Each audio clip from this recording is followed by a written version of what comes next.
بسم اللہ الرحمن الرحیم۔ السلام علیکم۔ ایک زندہ شخص پر قبر کے عذاب کا سچا واقعہ بیان کیا جاتا ہے کہ چند سال قبل ایک جماعت مانسہرہ سے آگے ایک چھوٹے قصبے میں گئی۔ اس جماعت میں ایک شخص ڈاکٹر نور محمد تھا۔ ان کا بیان ہے کہ مسجد سے باہر ادھر ادھر کافی لوگ فارغ بیٹھے تھے۔ ہم لوگ ان کے پاس گئے اور مسجد میں آنے کی دعوت دی تاکہ وہ تعلیم میں شریک ہو سکیں۔ کچھ لوگ ہمارے ساتھ مسجد میں آنے پر تیار ہو گئے۔ ایک صاحب نے کہا کہ میں نماز کے وقت آؤں گا اور نماز کے بعد عذاب قبر کا ایک واقعہ آپ لوگوں کو سناؤں گا۔ چنانچہ ظہر کی نماز کے بعد یہ شخص ہمارے پاس بیٹھ گیا۔ اپنا تعارف کروایا کہ وہ ریٹائرڈ فوجی نوجوان تھا۔ اس فوجی کا بیان ہے کہ 1916 کی جنگ میں ایک قبر میں اسلحے کا ایک عارضی ذخیرہ یعنی ایک کیمپ لگایا گیا تھا اور کچھ نوجوانوں کے ساتھ اس فوجی کی ڈیوٹی تھی۔ دن کا وقت تھا اور کوئی خاص کام نہیں تھا، چنانچہ اس نے قبرستان میں گھومنا شروع کر دیا۔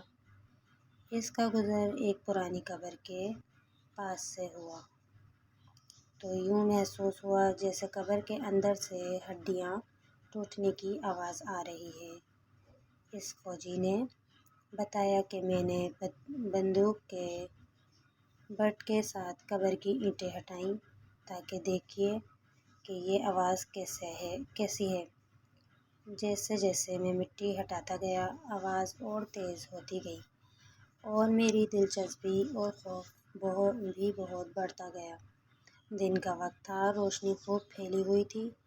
کیا دیکھتا ہوں کہ قبر کے اندر انسانی ہڈیوں کا ڈھانچہ پڑا ہوا ہے اور اس پر چوہے کی شکل کا ایک جانور بیٹھا ہوا ہے، اور جب وہ منہ اس ڈھانچے کے اوپر مارتا ہے تو سارا ڈھانچہ اکڑ جاتا ہے اور ہڈیوں کے ٹوٹنے اور چٹکنے کی آواز آتی ہے۔ میرے سامنے اس جانور نے 3 مرتبہ اپنا منہ ہڈی پر مارا۔ مجھے بہت ترس آیا کہ یہ جانور اس کو بہت تکلیف پہنچا رہا ہے۔ چنانچہ رائفل سے جب میں نے اس جانور کو مارنے کا ارادہ کیا تو وہ مٹی میں چھپ گیا۔ تھوڑی دیر کے بعد وہ جانور قبر سے نکل کر میری طرف لپکا اور میرے اوپر ایسی دہشت سے سوار ہوا کہ میں اسے مارنا بھول کر اپنی جان بچانے کی خاطر بھاگ کھڑا ہوا۔ کافی دور جانے کے بعد میں نے مڑ کر دیکھا، وہ جانور میرے پیچھے تیزی سے بھاگا آ رہا تھا۔ قریب ہی پانی کا ایک گڑھا تھا۔ اس جانور سے بچنے کے لیے میں اس جوہڑ یعنی گڑھے میں داخل ہو گیا۔ میں نے پیچھے مڑ کر دیکھا کہ جانور جوہڑ کے کنارے پر آ کر رک گیا ہے اور کچھ دیر کے بعد اس نے اپنا منہ پانی میں ڈال دیا۔ یکدم پانی کھولنے لگا۔ میں بھاگ کر جوہڑ سے نکلا۔ میری ٹانگیں جل رہی تھیں، بہت جلد سرخ ہو چکی اور آبلے پڑ چکے تھے۔ درد کی شدت سے میرا چلنا محال ہو گیا تھا۔ میں نے اپنے ساتھی کو آواز دی تو جب میں نے پیچھے مڑ کر دیکھا تو کچھ نہ تھا بلکہ وہ جانور غائب ہو چکا تھا۔ چنانچہ مجھے ایبٹ آباد کے اسپتال میں داخل کروا دیا گیا اور پھر وہاں سے راولپنڈی کے بڑے فوجی اسپتال میں منتقل کر دیا گیا۔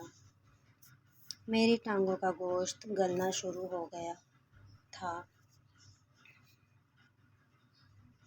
ہر وقت بدبودار پیپ اور خون رستا رہتا تھا۔ کسی علاج سے افاقہ نہیں ہوا مگر مرض بڑھتا گیا۔ جیسے جیسے دوائی لگتی رہی ویسے ویسے جسم سے گوشت علیحدہ ہوتا گیا۔ اس وقت دونوں ٹانگوں کی صرف ہڈیاں بچ گئی ہیں، گوشت آہستہ آہستہ گل کر علیحدہ ہو چکا ہے اور ہر وقت مردے کی سی بو آتی رہتی ہے۔ پھر اس شخص نے ہمیں اپنی دونوں ٹانگیں دکھائیں جن پر پٹیاں بندھی ہوئی تھیں۔ اللہ معاف فرمائے، اللہ تعالی ہمیں قبر اور جہنم کے عذاب سے محفوظ رکھے۔ اللہ تعالی عبرت کے لیے دنیا میں ہی اپنے عذاب کا مشاہدہ کرا دیتا ہے۔ اللہ تعالی ہمیں اپنے اعمال صالحہ درست کرنے کی توفیق عطا فرمائے۔ آمین ثم آمین یا رب العالمین۔ السلام علیکم۔